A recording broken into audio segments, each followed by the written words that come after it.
So I was in Melbourne recently and got the opportunity to catch up with Rob Eva. He's the GM of SRAM here in Australia, and he was kind enough, despite the fact he just got back from tour of California and he was on a United flight, and I think he might have picked up a little bit of a bug, but he was kind enough to walk us through the differences between two of the hottest group sets on the market right now, SRAM AXS eTap Red and Force. Now I'm hoping to get my hands on both these group sets so I can give a review more about riding experiences later down the track.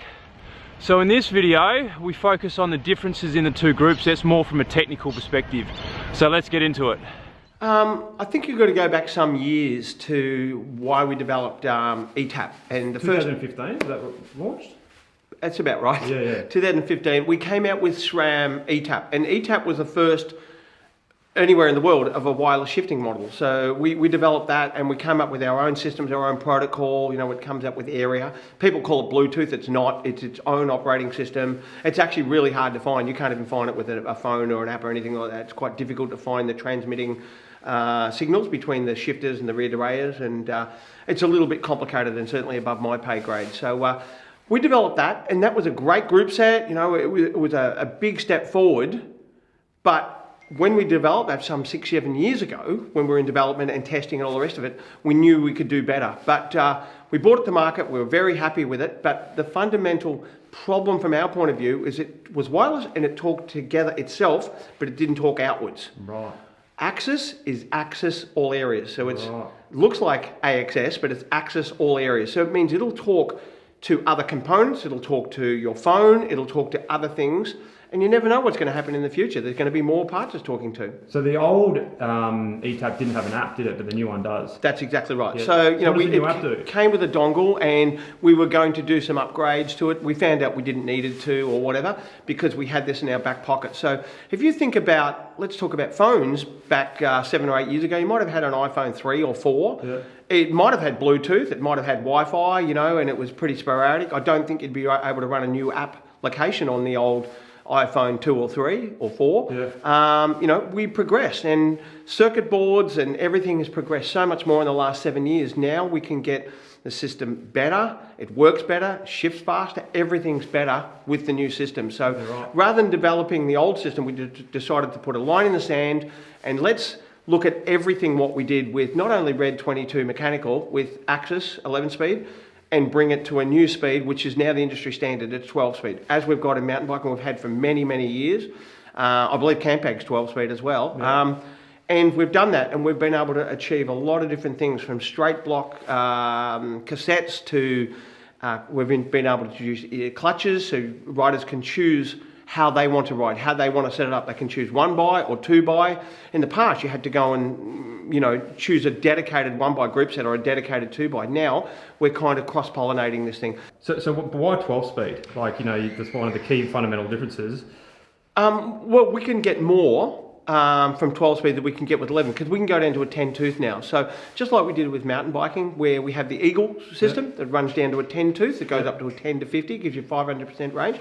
So we can start off at a 10 speed, a 10 tooth cog at the rear, not 10 speed, 10 tooth cog at the rear, and then we can go give you 3 different cog ratios, 28 right now, 26, 28, 10 to 26, 10 to 28, and 10 to 33. Yeah. Okay. So we've got 3 different cog combinations, depending what you live, depending where you are. If you live down Beach Road, you might not need a 33. Yeah. You know, if you live in the hills like myself, I like the 33 because it gives me the option of the bailout gear as well. So before we talk about the differences between Force and Red, there's a lot of synergies, isn't there, between the two group sets? There are. I mean, it shares all the same electronics, the same batteries, the same basic hardware. Where we've been able to get the cost down is the end use of materials, and we've been very smart with that. You know, where, you know, previously we would use a carbon cage on both sides of the Red rear derailleur. For example, the Force one would use an aluminium inner cage and a carbon one on the outer cage, and just a little bit less expensive finish as well. And it would come with some different hardware and stuff, so we'd be able to save a little bit more money on that. So what's the weight difference between those two? Oh, we can check that real quick. We're not really set there. So this one here normally comes up around 220. 220. So what's that, the Force? That's the Red. Oh, that's a Red, sorry. And then we'll go to Force now. And we're looking at 240. So it's about 20 grams more. Yeah. You know, and that's a significant price difference. But there's a weight difference and an advantage just on the rear. Yeah. Okay. But that goes. There you go. Excuse me. But that goes across into other components, right? So absolutely. The what's going on cassette, for here? example. Yeah. So this is made out of one-piece billet stainless steel. The That's final red. cog is an aluminium clipped-on part. Yeah. But that's one piece. That's about a 24-hour process in the machining of that. A lot of work. Why is it 24-hour process? Because the machining to machine it starts its life off as about a 3-kilo block of billet stainless steel, and Wow. it comes out like that. Wow. A lot of work, a lot of checking, a lot of measuring to get a product. So how much like does that weigh now? 140. 140. I thought it said 740. Yeah. 140 to 2. So there's a 60 gram. 60 gram difference. Yep, Yeah. Okay. just difference in that. Just in that. So as you can see, there's little pins holding all this together to stop the flex and keep it all together. Yeah. And there's little pins in there. This one doesn't have any of that. It's all one piece. Yeah. Okay. So what about the similarities? Like the chain is the same, is it? No, the chain is completely different. Oh, the chain is different as well. Yeah, the chain is different. So this would be a Force one, so it's not hollow. So the red one would have hollow pins. This one doesn't have a hollow pin. Right. What does a hollow pin do? The hollow pin just gives you a little bit less weight. I'm not sure. It's definitely not a strength disadvantage, but it gives you a lot less weight, and there's a lot more machining process than that. Yeah, but right. as you can see, going to 12 speed, you know, I think if you believe all the online people, they're going to say, oh, the chain's going to be weaker. This is actually the strongest road chain we've ever made. Now, Right. How do you know that? We know that because we make all our chains in-house. So remember the old Saxedes chains from back in the 80s? That's this chain. That's effectively the same factory in Portugal. This is the SRAM chain. Right.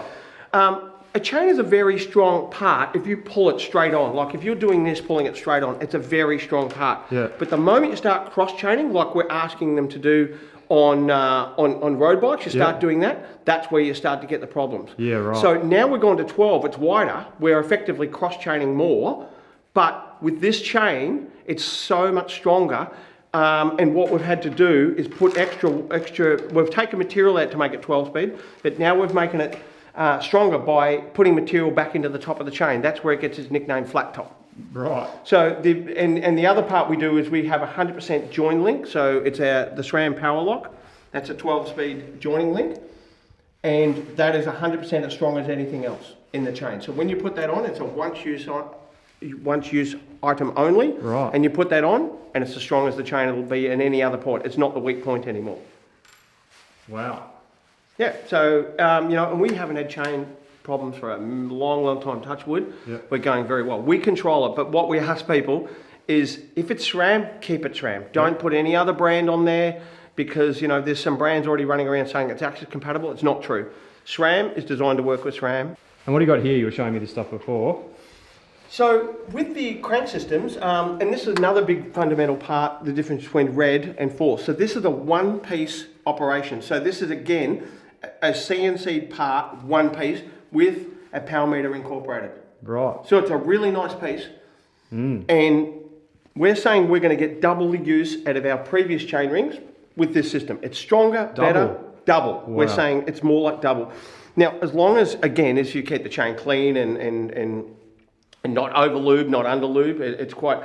But what we've done is we've actually increased the size of the diameter of the pickup points here or the grips. So these chain rollers, you'll find they're going to be bigger as well. Right. To suit with 12 speed, they're going to be bigger even on a 12-speed system. So it is. Right. So the gaps between the cassettes, these are actually bigger than on 11 speed. So 11 speed chain won't work on this. Yeah, right. So we've drawn a line in the sand, 11 speed to 11 speed, 12 speed is a new standard. In fact, our mountain bike chain will not even work on this. It has to be AXS Road flat top that will work with this. Right. And it's all about making the system work together as one. So what's the difference here then? So this is your traditional two-piece. So this has your bolts in there. Yep. You know, we ask you not to change configuration because we're going 13-tooth jumps in the cassette in the chainring range. Yep. But what we've done is it's got new profiles again. This is the 2x system. And it's offering that 13-tooth jump, and we're saying keep that together, keep SRAM chain rings on it. It'll work amazingly. Again, It's not going to fit if you put an aftermarket chainring on there with that chain. You can see the teeth profile on the 1x. So that's a 1x aero ring, but look at the teeth profile on this. So this is called X-Sync 2. What is it? Yeah. And this is designed to keep the chain on, you know, as much as you can, and it's quite involved. I don't think we had the range. I don't think it was for everyone. And we're not telling people to put 1x. A lot of the Pro Tour guys are choosing 1x now. Yeah. Like, I ride 1x on the gravel. I love it. I like it on some applications on the road, but the problem is with 1x, it's still not sure it's ready for 80 kilometers an hour. The rider that can do 80 kilometers an hour and 8 kilometers an hour on the same bike.